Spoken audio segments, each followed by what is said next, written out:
Day 2 marks the halfway point of our journey, and as we head further west, the landscape changes from the lush green of the east coast to the red dirt of the outback. We soon hit the Nullarbor and are told that we'll meet some of the most isolated children in the country. After a couple of hours, the Indian Pacific grinds to a halt at the remote outpost of Watson. Looking out the window, there's a crowd of Indigenous kids who are eagerly awaiting their annual visit from Santa. Many of these children, with their families, have travelled hundreds of kilometres, some even camped out overnight, so that they can have their Christmas wishes heard by Santa Claus. The kids here are clearly excited to get a visit from Santa, but the annual Christmas train means more to these communities than just a visit by the man in the big red suit. The schools here use it as an incentive to encourage the kids to go to school each and every day and use the Christmas train visit as a reward.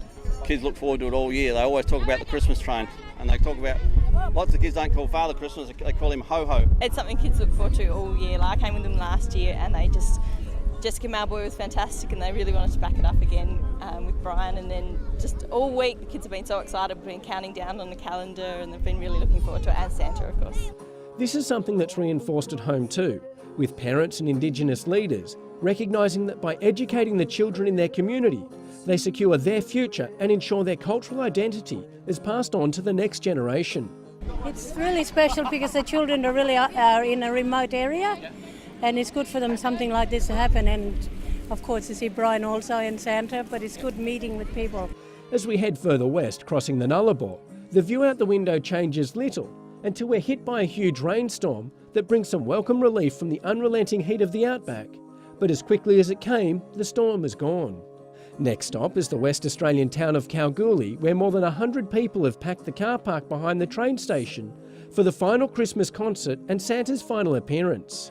The kids here are excited as anywhere else we've been, but in Kalgoorlie we're treated to something many of us have never seen before, a traditional Aboriginal welcome dance.